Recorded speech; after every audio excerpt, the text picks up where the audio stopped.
Oke, kita lanjut ya. Jadi ini adalah indikator universal universal dari pH itu sendiri. Oke, lanjut. Nah, aplikasi pemeriksaan pH itu biasanya dilakukan di mana aja sih? Nah, sebelum ke arah sana kita kenali dulu. Ada beberapa sampel-sampel pH yang sampel-sampel yang biasanya diperiksa nilai pH-nya itu bermacam-macam. Yang pertama itu ada sampel, biasanya sampel protein atau sulfida, atau dalamnya ada trace buffer juga. Nah, ini salah satu golongan sampel yang nanti itu untuk pemeriksaannya dibutuhkan elektroda khusus. Jadi elektroda pH meter itu nanti akan ada banyak jenisnya lagi. Di slide berikutnya akan dibahas. Kemudian ada juga sampel solid atau surface. Nah, ini biasanya untuk mengukur pH tanah atau mungkin pH bahan baku yang sediaannya itu dalam bentuk serbuk. Nah, itu biasanya menggunakan nanti akan ada elektroda lagi khusus untuk pemeriksaan solid atau surface. Kemudian ada jenis sampel lain yaitu adalah pure water. Nah, ini air pada umumnya ya, yang tanpa kadar garam tinggi. Kemudian ada juga sampel sludge atau suspensi atau koloid atau yang memiliki nilai viskositas tinggi. Nah, ini umumnya ya salah satunya ini ya, kalau di farmasi ada obat sirup yang saat ini lagi ramai ya, obat sirup. Sediaan sirup lagi pada ditahan semua. Curhat sedikit. Nah, itu ada juga mungkin sampel yang viskosnya tinggi seperti sabun ya, sabun cair.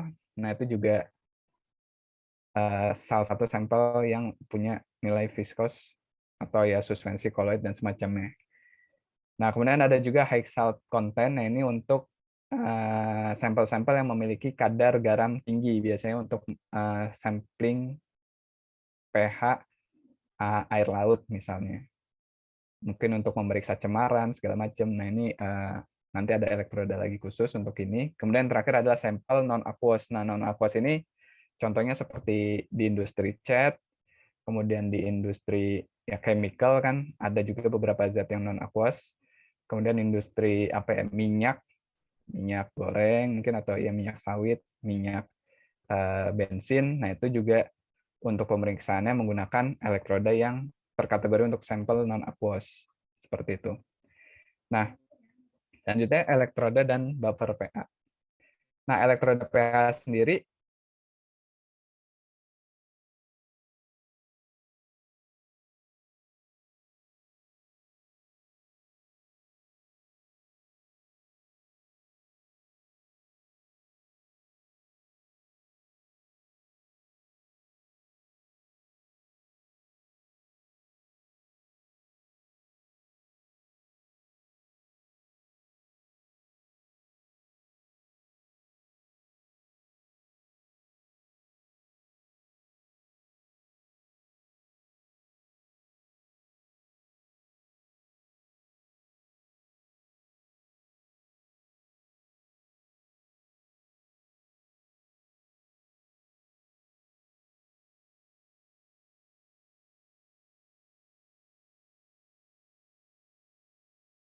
Stop lagi Pak di elektroda pH tadi. Oh, enggak, iya. oke.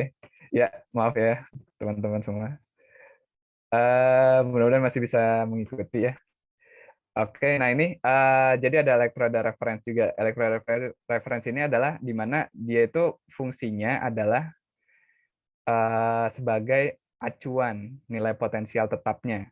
Jadi kalau misalkan ini ada contoh gambar elektroda, elektroda sensing itu biasanya ada di ujung nih dalam bentuk balep. Misalnya teman-teman pernah lihat elektroda ini di ujung ini seperti bola. Nah, ini adalah pH sensing bulb-nya. Nah, ini adalah elektroda sensing. Nah, kemudian nanti nilai potensial ini tuh akan berubah, di mana nanti di antara ini dibatasi oleh reference junction. Jadi kayak apa ya? Kalau teman-teman pernah ingat sel galvanik ya, jembatan garam ya. Nah, itu kan ibaratnya kayak ada peralihan aliran apa perbedaan potensial dari si pH sensing bulb ini. Kemudian ada reference junction yang menghubungkan ke reference internalnya atau elektroda referensinya di sini di batangnya ini, sepanjang ini. Nah, kemudian nanti perbedaan nilai potensial ini yang akan ditangkap oleh ya di sini ada di cap ini tuh ada semacam adaptornya, pokoknya detektornya yang nanti akan disalurkan sinyalnya itu ke alatnya itu pH meternya. Nah, ini si pH meternya adalah device yang membaca perbedaan nilai potensial itu menjadi langsung dikonversi ke nilai pH-nya gitu. Jadi nilai pH tertentu itu memiliki nilai potensial yang berbeda-beda. Nah, kemudian juga di dalam elektroda ini biasanya ada fitur yang sudah include dengan sensor suhu. Karena parameter pH ini sangat berhubungan dengan suhu. Nanti di slide berikutnya akan dibahas hubungannya seperti apa. Nah, pH meter atau device-nya itu akan membaca dan menghitung secara otomatis perbedaan antara nilai potensial elektrod reference dengan elektroda gelasnya atau ya elektroda sensinya dalam satuan milivolt seperti itu. Nah, di sini ada filling hole. Ini filling hole ini fungsinya untuk ada beberapa jenis elektroda yang dia itu perlu yang apa ya, larutannya itu bisa di refill, bisa di ya misal diganti kalau misalkan sudah tidak bagus, nah itu bisa diganti. Ada juga yang dia sifatnya tidak bisa di refill. Nah, ini biasanya nggak ada filling hole-nya. Jadi kalau misalkan larutan atau gel di dalamnya itu sudah tidak bagus ya dilem biru seperti itu. Lempar beli baru. Nah, kemudian elektroda pH.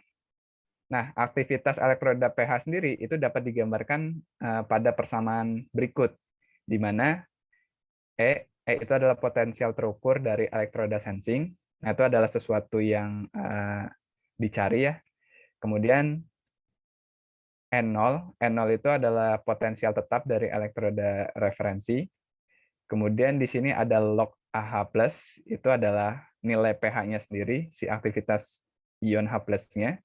Kemudian di sini ada 2,303 RT per ZF ini adalah faktor Nernst.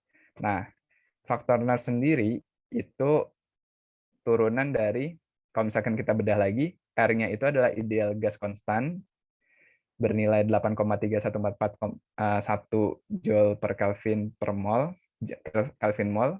Kemudian ada suhu, di mana suhunya ini dalam satuan Kelvin. Kemudian Z itu adalah jumlah elektron yang ditransfer, dan F itu adalah konstanta Faraday, 96484,56 Coulomb per mol, seperti itu. Nah,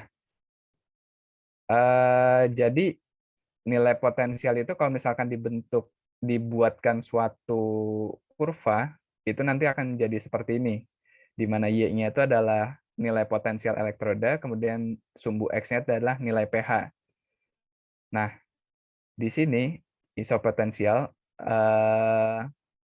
biasanya pH 7 atau pH netral itu akan terbaca sebagai elektroda potensial itu sebesar 0 MV 0 MV ya. Nah, jadi ketika nilai potensialnya itu berubah ke arah minus ataupun ke arah plus, berarti akan terbaca pergerakan pH-nya, entah itu ke basa atau ke asam. Jadi titik nolnya itu ada di pH 7. Seperti itu. Jadi nanti ketika ada selisih antara elektroda sensing dengan elektroda referensinya, otomatis nanti akan ada selisih, itu berarti nilai minus, bisa jadi minus, bisa jadi plus. Nah, berarti nanti dari situlah dikonversi menjadi pH, mulai bergeser dari pH 7. Seperti itu. Nah, kemudian dalam kalibrasi parameter itu ada istilah slope dan offset. Offset di sini bisa juga disebut sebagai asimetri potensial. Nah, dalam kalibrasi pH, nilai MV itu diplotkan sesuai dengan nilai pH spesifik dari suatu larutan buffer. Yaitu tadi kalau misalkan di 0 MV, berarti dia pH-nya pH 7. Nah, kemudian dari grafik ini, itu akan terbentuk suatu garis lurus di mana persimpangannya itu persimpangan dengan sub pH itu disebut sebagai pH 0. Nah, pH 0. pembacaan potensial 0 MV berada di sekitar pH 7. Nah, ketika pH 7-nya ini itu bergeser dari angka 0, nah itu disebut sebagai offset. Seperti itu. Nah, slope pH sendiri adalah ukuran respon elektroda terhadap ion yang terdeteksi dan setara dengan faktor Nernst, di mana pada suhu 25 derajat Celcius secara teoritis, slope ini akan bernilai 59,16 MV per pH unit. Nilai ini sesuai dengan kemiringan relatif yaitu 1 atau 100%. Nah, adapun beberapa nilai-nilai slope teoritis, misalkan di suhu 10, itu slope teoritisnya 56,18, 20, 58,17, 25, 59,16, dan 30, 60,15. Nah, kalau misalkan teman-teman masih belum kebayang, slope sama offset ini tuh dapetnya dari mana sih? Kalau misalkan balik ke rumus yang tadi, ini tuh sebetulnya sama seperti persamaan regresi, di mana E-nya itu berfungsi sebagai Y, regresi ya Y AX plus B. Nah, E ini tuh sebetulnya setara dengan, ya ini sesuatu yang dicari, E itu. Kemudian N0 ini itu sama dengan nilai offset. Gitu. Jadi potensial tetap dari elektroda referensi ini, kalau misalkan dia 0, berarti ya berarti nilai offsetnya 0. Tapi kalau misalkan dia ada pergeseran dari nilai potensial seharusnya, ya berarti nanti offsetnya juga ada nilainya. Jadi E0 ini setara dengan offset. Kemudian slope-nya itu adalah faktor Nernst itu sendiri. Jadi nilai ini. Nah ini. Dan nilai X-nya adalah si pH-nya. Nah, faktor Nernst itu kan dia berarti adalah nilai slope-nya kan ya. Nah, makanya tadi di suhu yang berbeda-beda, ketika dimasukkan nilai suhu 25 derajat ke rumus ini, ya nilainya akan menjadi 59,16.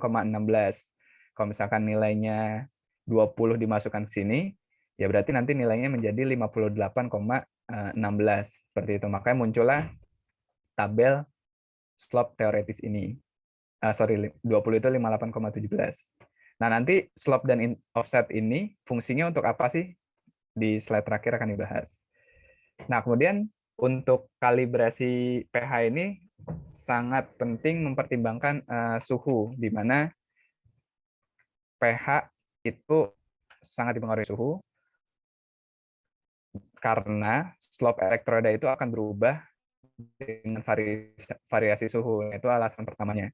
Kemudian nilai buffer pH atau sampel akan berubah juga dengan di suhu-suhu tertentu. Nah, contohnya seperti di bawah ini, biasanya buffer pH itu kan ketika kita beli yang komersil itu mereka akan memberikan Certificate of Analysis-nya juga atau COA. Nah, di COA itu biasanya akan diberikan tabel perubahan pH terhadap suhunya. Nah, seperti ini misalkan kita membeli buffer pH 4,01, itu di suhu 0 dia terbaca sebagai 4,00, kemudian di suhu 20 derajat tetap di 4,00, kemudian di 30 derajat itu 4,02, dan perubahannya terlihat ya semakin tinggi suhu. Begitu juga di pH 7 perubahan. Nah, ini yang menjadi salah satu sebab suhu sangat penting dipantau dalam kalibrasi pH. pH meter, sorry. Kemudian alasan lain adalah karena ketika elektroda pH dan sensor suhu ini ditempatkan ke dalam sampel yang suhunya itu apa ya, bisa dibilang variasinya secara signifikan, naik turun lah, nggak stabil. Nah, karena itu makanya berefek juga ke pembacaan pH-nya, di mana drift-nya itu nanti akan sangat besar. Nah, drift yang sangat besar ini disebabkan respon elektroda, kan di dalam elektroda itu ada sensor pH dan sensor suhu. Bisa jadi kedua sensor ini tuh memiliki kecepatan respon yang berbeda. Jadi kalau misalkan ada perubahan suhu yang sangat signifikan, fluktuasinya sangat tinggi, bisa jadi si elektroda pH itu responnya masih ada di titik A, sensor suhu, tapi udah di titik B, seperti itu.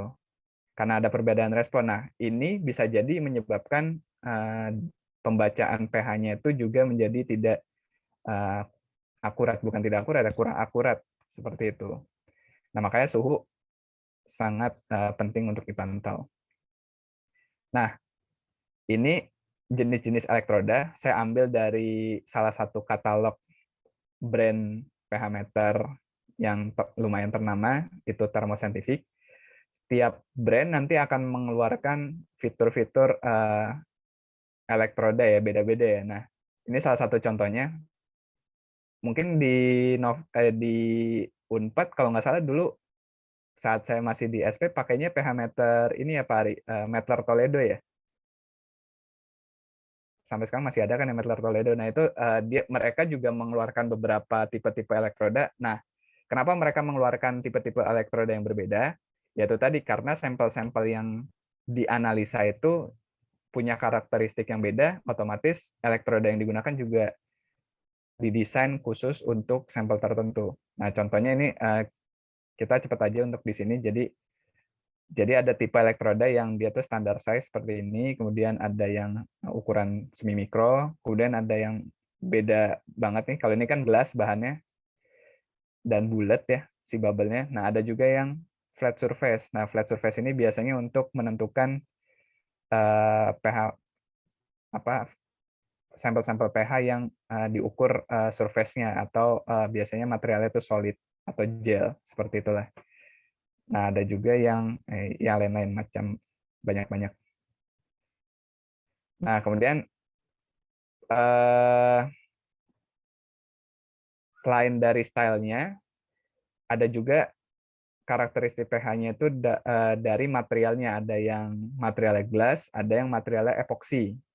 Nah, untuk yang material glass ini biasanya digunakan untuk larutan. Sementara kalau yang epoksi ini biasanya untuk yang lebih apa ya, lebih padat lah gitu. Bukan seperti larutan. Jadi dia butuh ketahanan yang lebih kuat seperti itu. Nah, selain itu juga ada jenis-jenis elektroda junction, ada yang bahannya keramik, kemudian ada yang bahannya glass fiber. Nah, ini penjelasan kenapa kita harus memilih jenis elektroda ini ya detailnya seperti ini. Nanti teman-teman bisa baca, saya share PPT-nya. Nah, terus ini yang juga penting, ada juga desain elektroda berdasarkan tipe fillingnya. Jadi ada yang refillable, ada yang tidak refillable atau seal. Nah, ini ada yang bahannya terisi dengan polimer, ada yang terisi dengan gel. Nah, ini beda-beda. Ada yang alasannya karena isi maintenance kalau refillable, kemudian bisa diganti larutan yang ada di dalam elektrodanya secara periodik, dan biasanya ini lebih awet seperti itu. Nah, best response time. Nah, ini paling bagus untuk response time-nya. Biasanya terjamin 1-2 tahun. Kemudian untuk yang polymer filler, karena dia tidak bisa diganti, dia low maintenance. Nggak bisa kita maintenance, karena nggak bisa dikeluarkan si larutannya. Seperti ini juga gel, nggak bisa diganti. Makanya umurnya tidak akan lebih panjang dibandingkan yang refillable. Namun ini lebih easy to use, karena hanya langsung aja dicelupkan ke sampel tanpa kita harus mengganti dulu si larutan di dalamnya. Seperti itu. Nah, biasanya ini kurang dari 1 tahun udah harus diganti. Terus juga untuk yang terisi dengan gel, biasanya kurang dari 6 bulan itu sudah harus diganti atau sudah tidak awet. Nah, biasanya saya tidak ada gambarnya. Jadi biasanya itu di alat pH meter ada indikator performa dari si elektrodanya. Biasanya dalam bentuk bar. Barnya itu ada 3. Jadi kalau misalkan barnya terisi penuh, berarti artinya si elektrodanya itu masih sangat bagus untuk digunakan.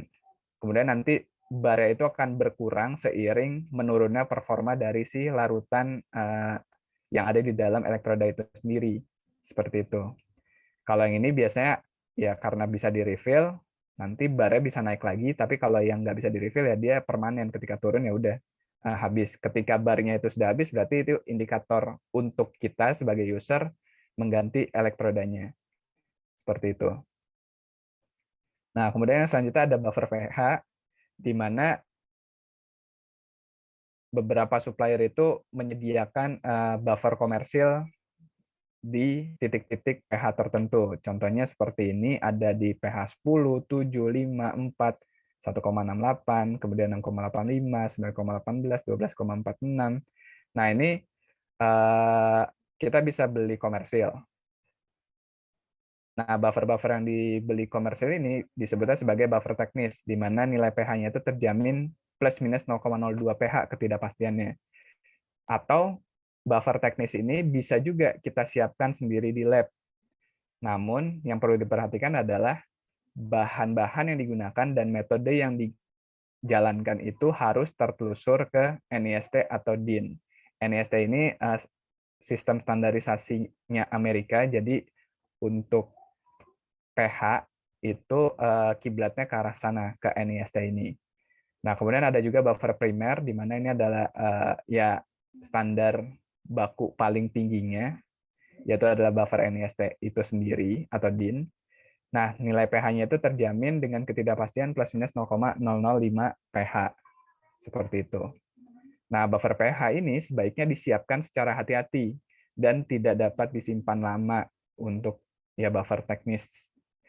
Nah, karena kontaminasi CO2 itu merupakan faktor kritikal yang dapat mempengaruhi kualitas buffer pH. Jadi kalau misalkan teman-teman ketika handle penggunaan buffer pH, itu kalau misalkan kelamaan terpapar udara, itu nilai pH-nya akan berubah gitu, udah tidak seperti CO2 lagi.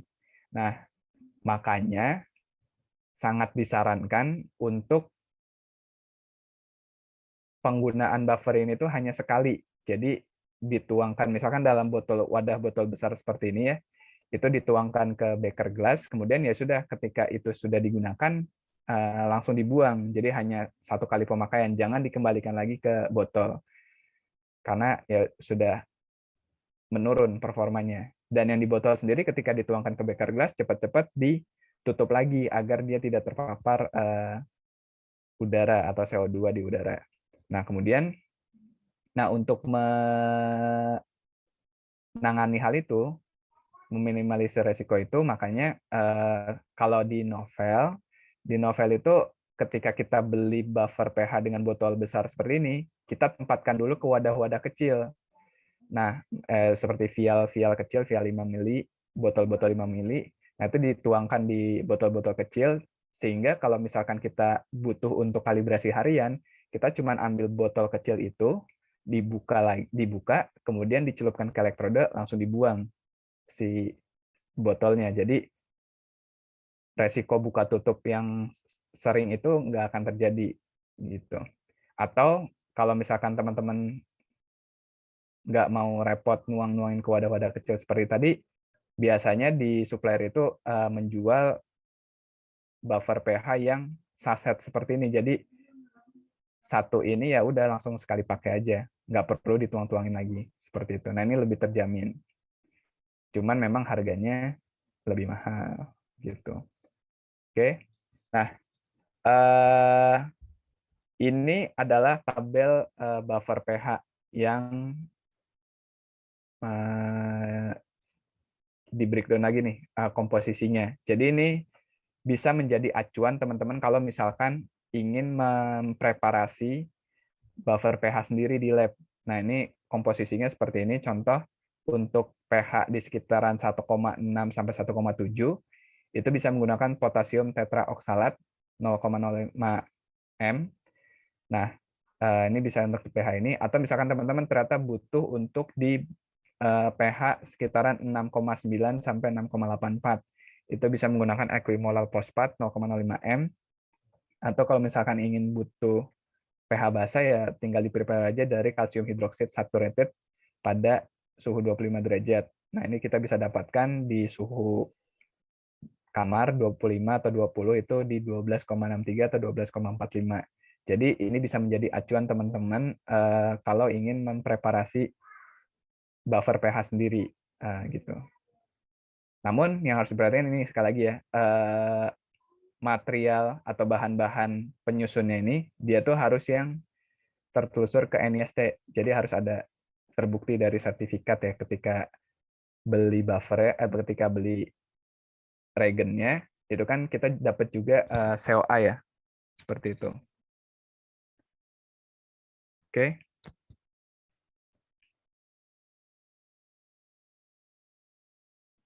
Mohon maaf ini teman-teman, suara saya terdengar kan ya?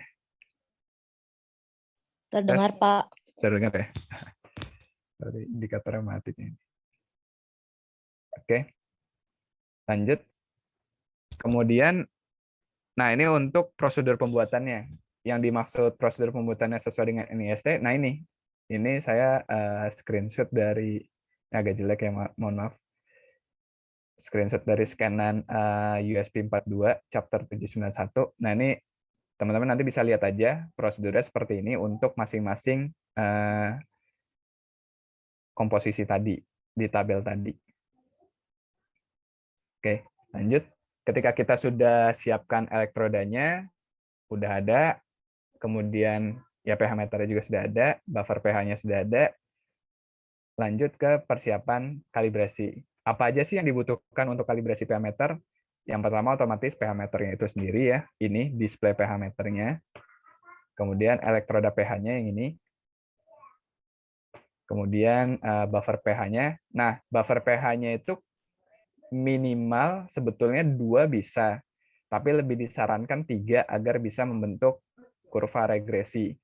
Nah, biasanya yang digunakan itu buffer pH 4, 7, dan 10. Namun ada beberapa brand lain, mungkin seperti Mettler atau Merck atau Metrom, itu biasanya mereka menyediakan titik-titik standar kalibrasinya sendiri. Bisa ada yang 2710, ada yang 4710, bahkan ada yang bisa 4 titik, 24710, macam-macam. Tergantung teman-teman di lab punya pH meternya itu brand apa. Nanti tinggal diikutin aja panduan dari masing-masing suppliernya. Kemudian larutan penyimpanan. Nah, contohnya umumnya sih menggunakan KCl 3 molar. Ini larutan penyimpanan ini adalah larutan yang juga digunakan sebagai pengisi dari elektrodanya itu sendiri. Nah, jadi ketika alat pH meternya elektrodanya sedang tidak digunakan, sebisa mungkin elektrodanya itu harus terendam larutan penyimpanan. Karena kalau misalkan dia dibiarkan kering, larutan di dalamnya itu akan cepat rusak. KCl 3 molar yang ada di dalam elektrodanya ini akan lebih cepat rusak. Makanya harus disetimbangkan dengan direndam, sensing bulbnya itu direndam dengan larutan penyimpanan. Kemudian yang selanjutnya butuh aquades dalam botol semprot, fungsinya untuk pembilasan. Kemudian gelas kimia atau beker glass atau wadah-wadah lainnya yang tidak mengkontaminasi larutan yang ada di dalam wadahnya itu. Kemudian sarung tangan, karena kita bermain dengan asam basa ya, kalau misalkan sampai terkena tangan bisa berbahaya, iritasi, apalagi kalau yang ada luka terbuka. Jadi sebisa mungkin safety. Kemudian terakhir ada termometer. Nah, termometer ini sebetulnya tidak wajib karena maksudnya untuk elektroda yang dia sudah ada fitur suhunya itu sudah tidak lagi membutuhkan termometer. Tapi kalau misalkan ternyata elektrodanya itu tidak include dengan sensor suhu, berarti kita butuh termometer tambahan untuk melihat larutan ini tuh suhunya berapa gitu. Karena nanti kita lihat lagi di tabel SCOA tadi ya, setiap suhu itu akan memberikan kondisi nilai pH yang berbeda-beda dari suatu buffer. Seperti itu. Nah, kemudian lanjut persiapan elektrodanya itu sendiri ketika awal kali dibuka, dari ketika beli ini dapat dan dibuka. Nah, ini ada beberapa panduan umum, namun perlu dilihat kembali ke panduan masing-masing elektroda, karena tadi kan elektroda ada banyak tipenya, otomatis penggunaannya handlingnya pun berbeda-beda. Nah, itu dilihat lagi ke panduan khususnya. Namun kalau untuk panduan umumnya biasanya ya seperti ini, ketika awal beli, awal datang itu dibuka dulu botol penyimpanannya yang menutupi sensing bulb ini. Kemudian coba dibersihkan endapan garamnya, karena sensing bulb itu kan dia KCl 3 molar ya tadi. Nah, itu kan dia merupakan garam. Nah, barangkali ketika proses perjalanan terjadi penguapan, Kemudian di situ ada endapan garam yang terbentuk karena jenuh. Nah, itu harus dibilas dengan Aquades. Seperti itu. Nah, kemudian jika elektroda adalah tipikal yang refill atau dapat diisi ulang, buka lubang pengisian dan tambahkan larutan yang sesuai ke dalam elektroda sampai tanda batas dan hilangkan gelembung udaranya kalau jika ada ya. Nah, ini yang saya bilang lubang pengisian ini seperti ini. Ini adalah tipikal yang refill, ada lubangnya di sini. Nah, kalau ini yang tipikal yang seal, jadi dia tertutup. Kemudian rendam elektroda ke dalam larutan penyimpanan yang baru, gitu. Dan hubungkan elektroda ke pH meter. Pilih atau setting buffer pH minimal 2 yang akan digunakan untuk kalibrasi pada menu kalibrasi di pH meter. Jadi karena pH meter yang kita gunakan adalah pH meter digital, itu biasanya akan ada apa ya? Semacam mode kalibrasi otomatis. Nah, si mode kalibrasi otomatis ini tuh bisa kita setting. Kita mau memeriksa mengkalibrasi pH meter ini tuh di buffer pH berapa aja. Nah, itu kita setting dulu. Misalkan di pH 4710 ya kita input nilai buffer pH 710 seperti itu. Jadi nanti kita tinggal jalankan aja instruksi dari si alatnya. Nah, kemudian untuk saran teknis kalibrasinya sendiri, yang pertama, selalu tuangkan buffer pH yang fresh, yang belum dipakai sama sekali ke dalam gelas kimia bersih untuk dikalibrasi. Kemudian ketika setting buffer pH-nya itu kalau bisa jarak antara buffer yang satu dengan yang selanjutnya itu minimal 1 maksimal 4 unit pH. Jadi misalkan buffer pH yang wajib itu di 7, kemudian buffer keduanya itu kita mau ambil di berapa? Oh, ambil di 4. Nah, itu boleh. Karena tidak lebih dari ini. Boleh di angka 2, maksudnya boleh lebih dari 4 unit, cuman nanti kemungkinan nilai regresinya akan melesetnya itu semakin tinggi. Nilai slope sama offsetnya tadi akan semakin tinggi. Nah, makanya disarankan sebisa mungkin jaraknya itu 1-4 unit. Atau kalau misalkan teman-teman ingin ambil titik basah, berarti ya ambil titik pH 10. Berarti 7 ke 10 kan selisihnya 3 unit pH. Nah, itu masih boleh. Nah, kemudian selalu periksa slop dari elektroda setiap hari dengan setidaknya 2 buffer pH. Nah, syarat dari nilai slopnya sendiri itu adalah 92-102% atau setara dengan 54,43 sampai 60,34 milivolt per pH unit. Seperti itu. Jadi satuan slop itu ada 2, ada persen, ada milivolt per pH unit. Gitu. Tergantung settingan dari si elektroda, si pH meternya itu dia membaca slopnya dalam satuan apa.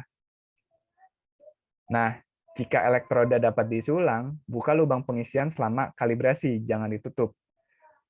Level larutan pengisi di dalam elektroda harus setidaknya 1 inci di atas level permukaan larutan buffer. Jadi, misalkan teman-teman mengkalibrasi di beker glass, nah itu si permukaan level ketinggian, berarti level ketinggian si buffer yang ada di bukan buffer ya, apa namanya? Cairan larutan pengisi si elektrodanya ini harus lebih tinggi dibandingkan permukaan buffer atau sampel yang diukur. Gitu. Tujuannya ya supaya proses pengukuran potensialnya itu akurat, tidak ada buffer yang nggak terukur. Jadi semua larutan buffernya itu tercover dari si larutan pengisinya. Seperti itu. Nah, kemudian selanjutnya level larutan buffer juga harus berada di atas junction elektroda referensi ketika proses perendaman. Jadi intinya ya si sensinya itu harus tercelup. Nah, kemudian setiap peralihan buffer pH, misal dari 7 ingin ke 4, kemudian ingin ke 10, setiap peralihan itu sebaiknya selalu dibilas elektrodanya dengan Aquades agar buffer pH yang sebelumnya itu tidak mencemari buffer yang selanjutnya dan akhirnya akan merusak pembacaan pH. Nah, kemudian setelah dibilas dengan Aquades barulah boleh direndam lagi ke buffer pH berikutnya. Hindari menggosok atau menyeka sensing bulb dengan tisu atau apa. Nah, itu tujuannya untuk mengurangi kemungkinan kesalahan akibat adanya polarisasi. Karena proses menggosok itu atau menyeka dengan tisu itu bisa jadi akan ada polarisasi di situ. Nah, nanti nilai potensialnya akan berubah, akan terganggu. Nah, makanya ketika dibilas ya udah di seminimal mungkin sebisa mungkin airnya itu dikeringkan, air bilasan itu harus jatuh dengan ya digoyang-goyangkan sedikit gitu pelan-pelan, bukan dengan tisu. Seperti itu. Nah, kemudian saran teknis pengukuran di luar kalibrasi, pokoknya pengukuran umum. Jika menggunakan magnetic stirrer, letakkan bahan isolator seperti busa polisterena atau karton di antara magnetic stirrer dan gelas kimia untuk mencegah kesalahan pengukuran dari perpindahan panas ke buffer pH atau sampel. Kemudian tangani elektroda pH dengan sangat hati-hati. Jangan biarkan sensing bulb atau batang elektrodanya itu menyentuh bagian bawah atau dinding dari si wadah buffer pH atau sampelnya atau ya si beker gelasnya itu. Jadi sebisa mungkin dibuat melayang seperti ini. Makanya dibutuhkan ya ini statif dari si elektrodanya biar kita nggak megang terus gitu. Kalau misalkan ingin mengukur pH-nya dalam waktu lama. Kemudian prosedur kalibrasinya, pertama siapkan lembar catatan kalibrasi, kemudian nyalakan pH meter dan coba warming up kurang lebih 5 menit, tidak perlu lama. Kemudian pastikan elektroda masih dalam keadaan baik, biasanya terdapat indikator bar elektroda pada display pH meter. Nah, kemudian pilih buffer group yang akan digunakan untuk kalibrasi pada menu calibration setting. Nah, biasanya ini ya tiap alat punya calibration settingnya masing-masing. Nah, ini kalau misalkan kita pilih 4710 ya kita pilih buffer groupnya itu 4710. Nah, ketika sudah dipilih buffer group, mulai lakukan kalibrasi, yaitu dengan pertama dari larutan penyimpanan diambil, kemudian dibilas elektrodanya dengan Aquades. Setelah dibilas, lalu celupkan ke dalam buffer pH pertama. Contoh, misalkan kita ingin masuk buffer pH 4. Buffer pH 4, kemudian tunggu sampai pembacaan pH-nya stabil. Lalu tekan save, disimpan. Atau kalau misalkan nggak ada fitur simpan, ya berarti catat manual pembacaan pH-nya. Pembacaan pH-nya, kemudian potensial MV-nya, dan suhu dari si buffer pH pertama ini. Kemudian selanjutnya lakukan lagi step ke-5 ini salah. Harusnya step ke-5 untuk buffer pH kedua dan seterusnya. Tergantung berapa buffer yang teman-teman akan gunakan untuk kalibrasi. Kemudian lanjutkan hingga selesai. Misalkan contoh buffer yang digunakan ada buffer pH 7 dan 10. Gitu. Kemudian catat nilai slope dan offset yang diperoleh.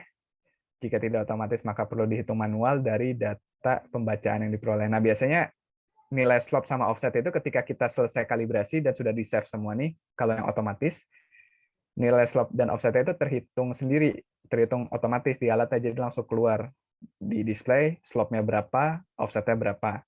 Tapi kalau misalkan nggak ada, ya udah, yang penting tadi kita sudah catat nilai potensial MV-nya dan nilai pH-nya. Nanti kita coba hitung manual. Nah, setelah keluar nilai slope dan offset, kalau misalkan dia sudah memenuhi syarat, lakukan lagi verifikasi pada buffer pH 7 untuk memeriksa di titik 0 MV-nya. Apakah dia masih masuk standar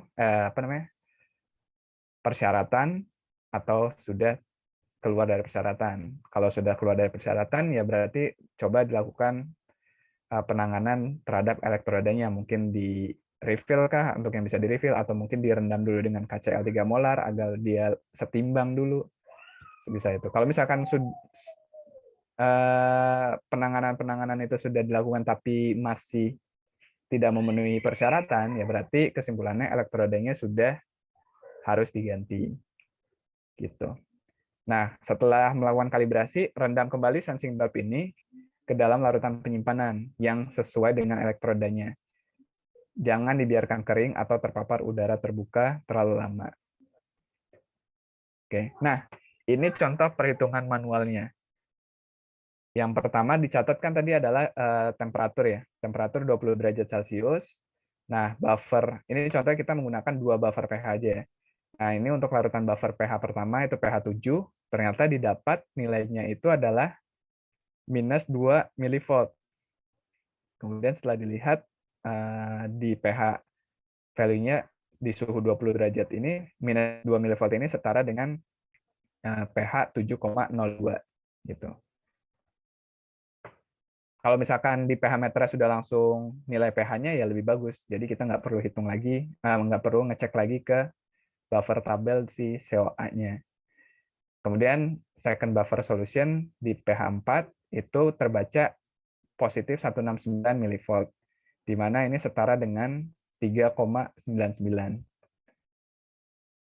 pH 3,99. Nah, dengan begitu kita bisa hitung nih slope pengukurannya itu seberapa besar. Nah, rumusnya adalah selisih potensial dibagi selisih pH-nya.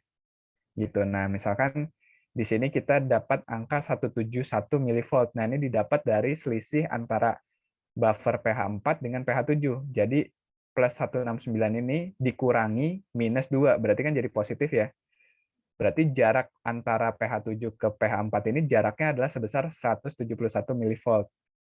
Perbedaan potensialnya.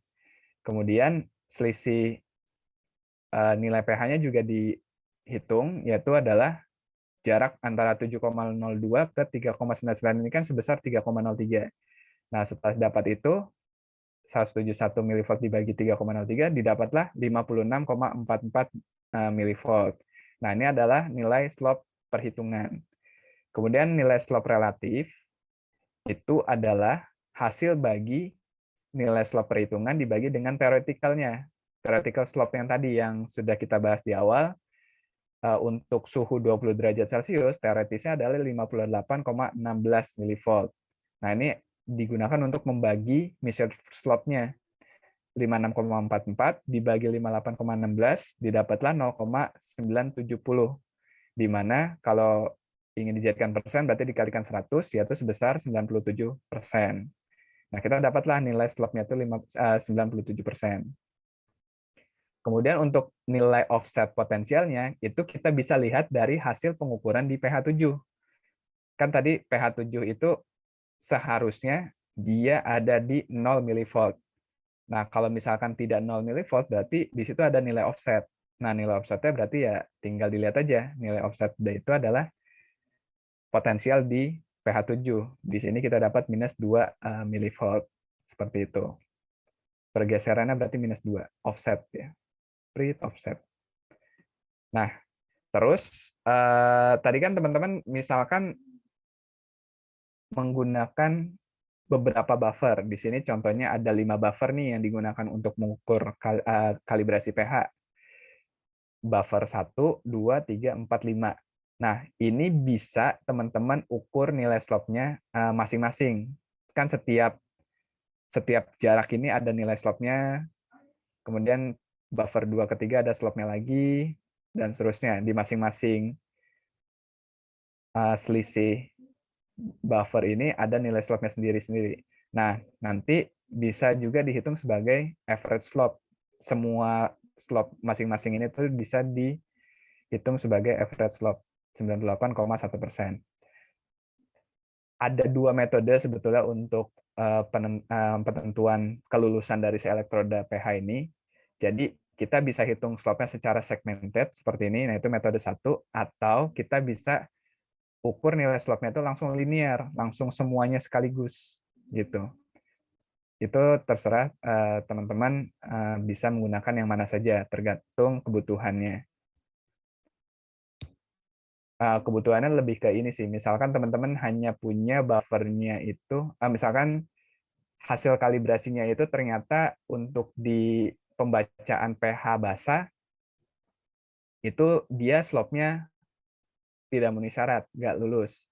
Ya berarti terus ternyata ketika dicek di rentang asam, slope-nya masuk nih, masuk persyaratan. Nah, dari situ teman-teman sebetulnya tidak apa ya, tidak akan langsung membuang kan, karena bisa di situ terbukti bahwa elektroden itu masih bisa dipakai untuk pembacaan pH asam, tapi tidak bisa digunakan pH basa. Nah, itu keuntungannya dari segmented. Namun teman-teman harus menghitung masing-masing nilai slope di setiap selisih buffer. Beda kalau misalkan teman-teman mengukurnya langsung ke metode linearity, langsung semuanya dipukul rata, slope-nya berapa. Nah, itu teman-teman jadi tidak bisa menjustifikasi kalau misalkan nilai slope-nya itu tidak memenuhi syarat. Tidak bisa menjustifikasi. Ini tuh masih bisa loh kalau dipakai untuk asam aja, basanya enggak, atau misalnya basa aja tapi asamnya enggak. Jadi langsung dipukul rata, elektrodanya itu nggak bisa dipakai. Nah, itu kekurangannya, cuman kelebihannya ya lebih mudah dalam perhitungannya dan tidak butuh buffer yang banyak. Seperti itu. Nah, kemudian persyaratan kalibrasi sendiri itu kalau dari USP 791 sebetulnya ini USP 791 kan dipakai di industri farmasi. Cuman setelah saya beberapa kali ngobrol ke teman-teman di industri lain, ternyata persyaratannya juga ada yang menggunakan persyaratan ini. Gitu. Jadi kalau di USP 791 sendiri, untuk persyaratan kelulusannya itu adalah pertama ya untuk sensor suhunya, kalau ada sensor suhu itu tidak boleh lebih dari 1 derajat deviasinya. Kemudian kalibrasi buffernya minimal menggunakan 2 buffer, dan nilai slope-nya itu harus di rentang 90-105%. Jadi kalau misalkan didapatkan nilai slope-nya di luar ini, ya berarti dia tidak lulus. Elektroda tidak lulus uji untuk bisa digunakan mengukur pH. Kemudian juga offset-nya itu plus minus 30 milivolt. Nah, jadi kalau yang tadi minus 2 masih masuk ya, kalau yang berdasarkan ilustrasi tadi. Kemudian juga tadi berapa? Slope-nya 97%. Offset-nya minus 2. Berarti kalau kita mengikuti persyaratan ini, kesimpulannya elektroda itu masih bisa digunakan. Kemudian selanjutnya dilakukan juga verifikasi. Ini bisa di buffer berapapun. Selisihnya itu tidak boleh dari 0,05 pH. Ketika semua persyaratan ini dipenuhi, berarti elektroda itu dapat digunakan kalau acuannya ke USP 791. Namun kalau misalkan ke acuannya itu syarat umum itu biasanya hanya mensyaratkan nilai slope aja, tanpa ada offset, tanpa ada verifikasi lagi. Jadi slope-nya itu 92-102%. Lebih sempit dibandingkan USP 791, tapi persyaratan slope-nya lebih sempit, tapi tidak ada persyaratan offset dan persyaratan verifikasi. Biasanya dalam prakteknya itu yang agak sulit itu yang ini, verifikasinya, karena dia persyaratannya tipis banget, plus minus 0,05 pH. Gitu. Jadi agak sulit tercapai. Makanya syarat umum biasanya hanya nilai slope-nya aja. Seperti itu. Oke, terima kasih. Sekian untuk kalibrasi parameter. Sampai di sini ada pertanyaan sebelum kita lanjut ke kalibrasi berikutnya, yaitu barometer. Oke, dipersilakan.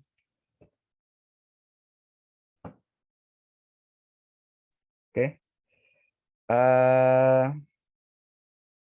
Mudah-mudahan teman-teman paham ya. Mungkin kalau misalnya nanti ada yang belum paham, bisa dibaca lagi di slide-nya. Nanti akan saya share slide-nya lewat Pak Ari. Nanti Pak Ari share ke teman-teman. Bisa dibaca lagi apa tadi, slope, offset. Yang terpenting itu sih, ini persyaratan ini dalam kalibrasi pH. Slope, offset. Kalau misalnya teman-teman sudah paham cara menghitung slope, offset, dan lain-lainnya, kalibrasi pH itu sebetulnya sangat mudah ya, karena cuman celup-celup aja sih sebetulnya teknisnya, sesimpel itu. Oke, kalau misalkan sudah tidak ada pertanyaan lagi, kita lanjut ke bahasan yang selanjutnya, itu adalah kalibrasi barometer. Oh iya, nanti untuk prakteknya saya diinfo oleh Pak Ari, prakteknya itu hanya kalibrasi pH meter aja untuk yang minggu depan. Jadi ini kita bahas barometer hanya kelas aja tanpa ada praktiknya. Seperti itu. Oke. Lanjut.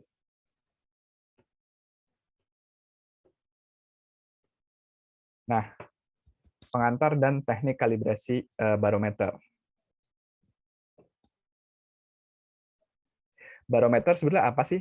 Nah, barometer sendiri itu adalah alat ukur tekanan udara, tekanan udara lingkungan ya. Beda dengan pressure gauge. Kalau pressure gauge itu tekanan di suatu sistem tertutup, sementara kalau barometer ini lebih mengukur tekanan di udara terbuka, seperti itu. Nah, pertama, pengertian tekanan udara itu sendiri apa sih? Tekanan udara adalah suatu tenaga yang bekerja untuk menggerakkan massa udara dalam setiap satuan luas tertentu. Kemudian tekanan udara juga sangat dipengaruhi oleh densitas udaranya itu sendiri dan jumlah udara pada ketinggian tertentu. Nah, rumusnya itu bisa terlihat seperti ini, di mana pH itu adalah tekanan pada ketinggian H dan P0 adalah tekanan pada permukaan air laut. Seperti itu. Nah, tekanan udara sendiri kalau dari rumus tadi itu bisa dijelaskan seperti ini. Jadi tekanan udara dapat diukur dengan barometer. Setiap kenaikan 10 meter itu tekanan udara turun 1 mm raksa kalau kita menggunakan alat barometer yang dengan satuan milimeter raksa. Setiap kenaikan 10 meter itu turun 1. Kemudian setiap kenaikan 8 meter itu tekanan udara turun 1 milibar kalau alat ukuran menggunakan milibar. Nah, dari situ, dari hasil ya riset tersebut, kita bisa turunkan menjadi rumusnya seperti ini. H ini adalah ketinggian, P0 adalah tekanan pada ketinggian permukaan laut. Kalau dalam milimeter raksa berarti 760, kalau dalam milibar berarti konversinya ya 1013,25 milibar. Nah, P0 dikurangin X, kemudian dikali 10 meter. Gitu. X itu berarti tekanan udara di ketinggian tersebut ya. Nah, sebagai contoh, jadi kalau misalkan teman-teman di sini ada yang suka naik gunung ya, biasanya kan ada tuh di ketinggian berapa, misalkan Gunung Gede 2.900-an, 2.900 mdpl. Ya, berarti, nah itu apakah mengukur ketinggian gunung itu menggunakan meteran diukur sampai laut? Enggak kan, enggak juga. Nah, ternyata untuk mengukur ketinggian suatu dataran itu para badannya BMKG ya, pokoknya bakos Surtanal, pokoknya yang mereka bekerja di bidang geologi atau yang menggunakan pemetaan, itu biasanya mereka menggunakan alat ukur tekanan udara ini atau barometer. Nah, sebagai contoh aplikasinya seperti ini, seorang pendaki mendaki gunung hingga puncak. Nah, bila pembacaan barometer pendaki ini di puncak tersebut adalah 55 cm raksa, berapakah ketinggian puncak gunung? Nah, itu bisa dihitung menggunakan rumus tadi, di mana tekanan udara ini adalah setara dengan 550 mm raksa, berarti tinggal dimasukkan aja rumusnya. 760 adalah ya tadi tekanan di air laut, permukaan air laut, titik 0 berarti, kemudian dikurangi 550, kemudian dikalikan 10. Nah, didapatlah angka 2.100 meter, berarti ketinggian gunung itu adalah setinggi 2.100 meter. Seperti itu. Jadi semakin tinggi itu tekanannya semakin berkurang ya. Oke. Lanjut.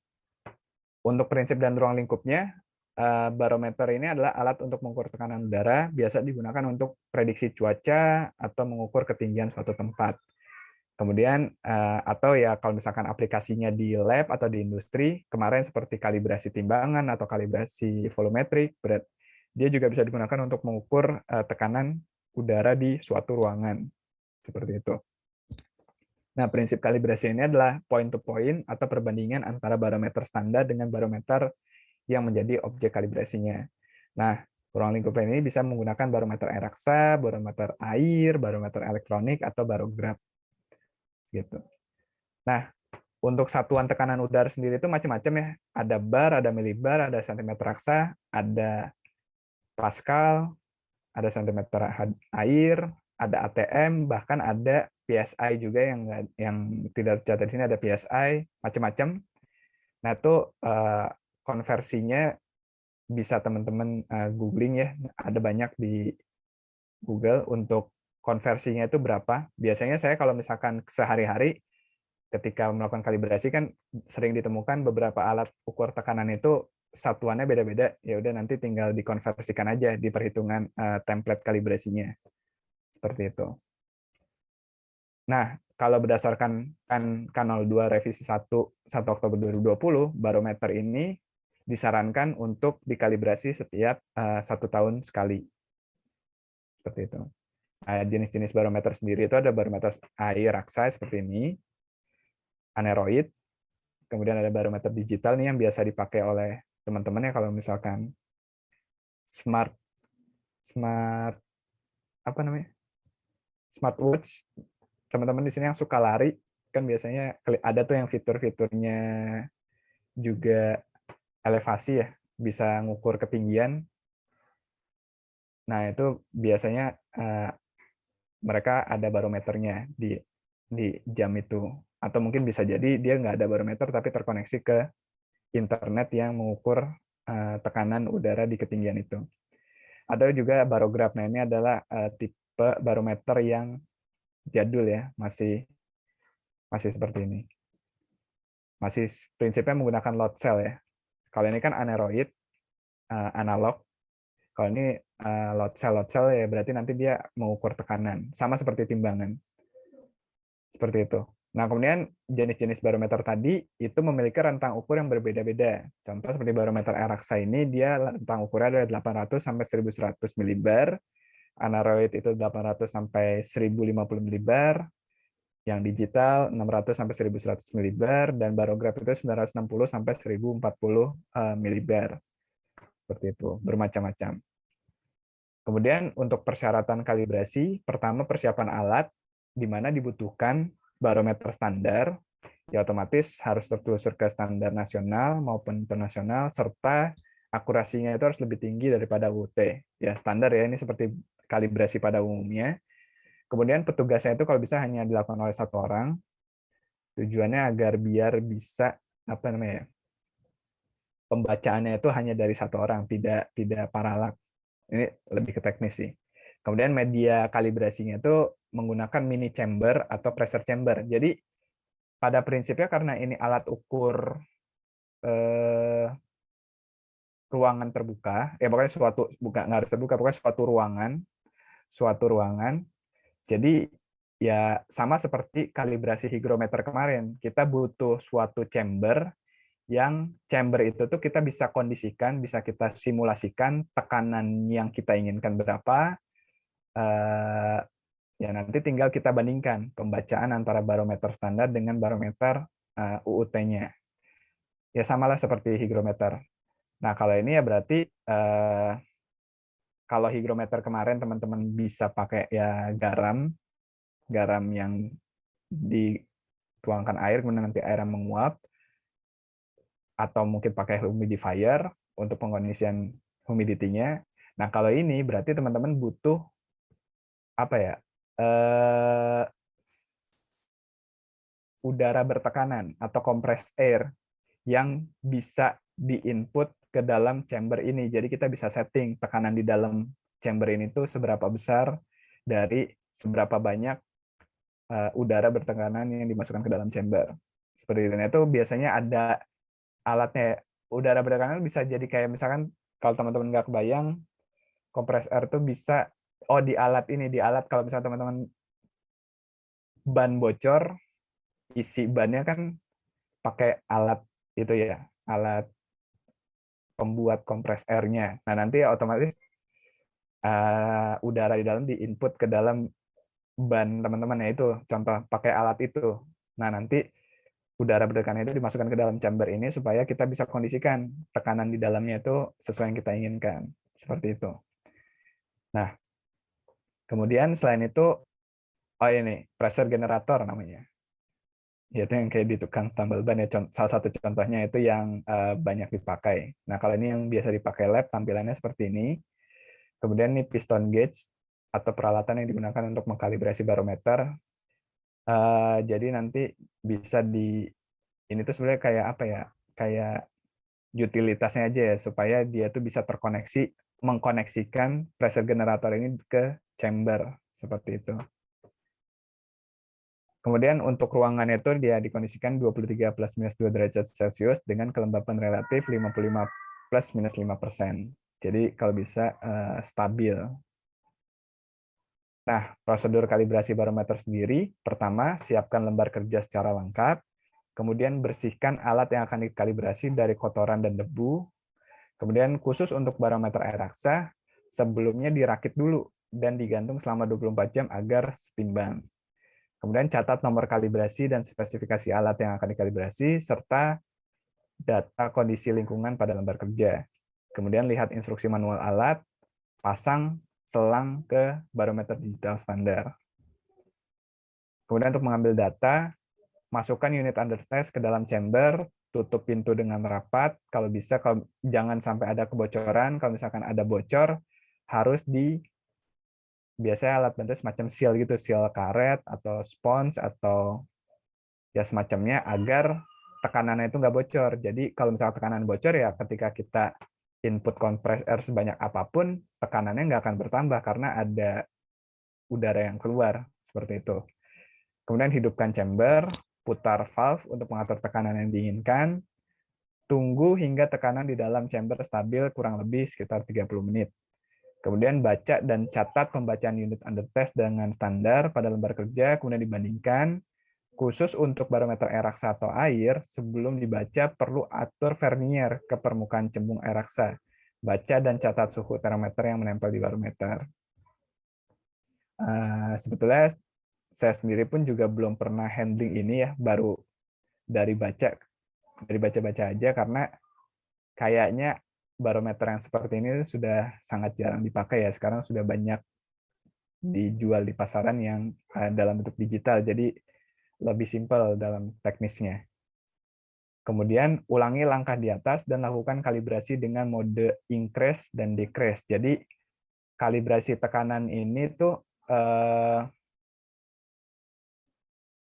harus dilakukan ya increase dan decrease. Jadi increase itu maksudnya di titik pertama misal kita mau ngecek di 1 bar, kemudian 2 bar, 3 bar, sampai ke maksimalnya misal 5 bar.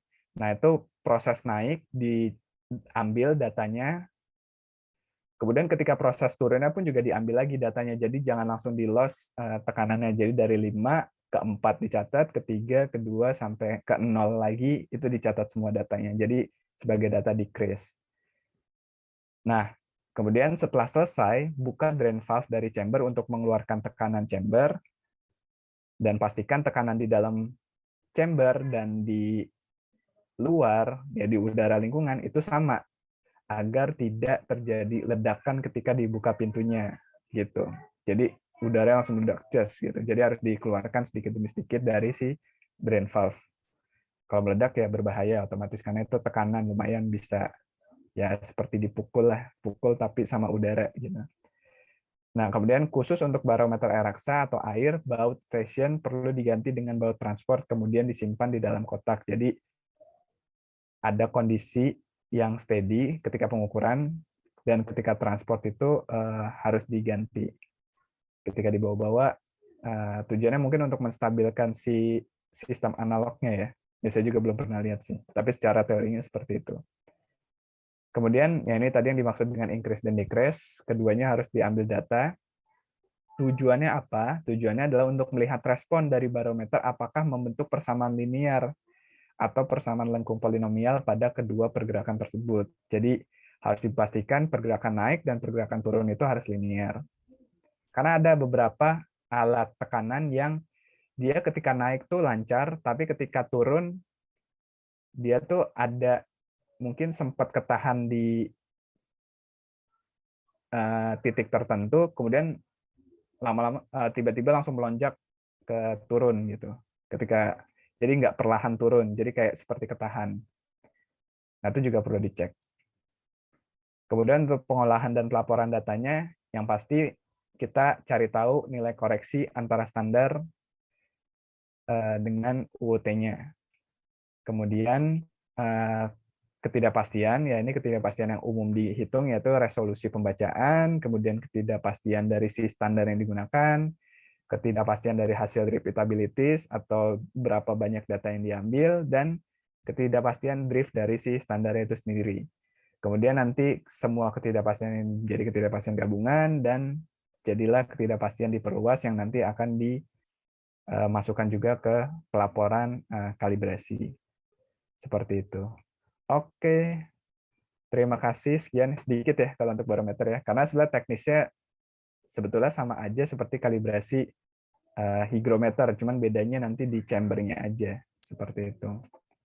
Oke, sampai di sini ada pertanyaan dari teman-teman terkait dua materi malam hari ini, pH meter dan barometer. Oke, disilahkan. Pak Ari kasih ini kayak lelah sekali nih kayaknya.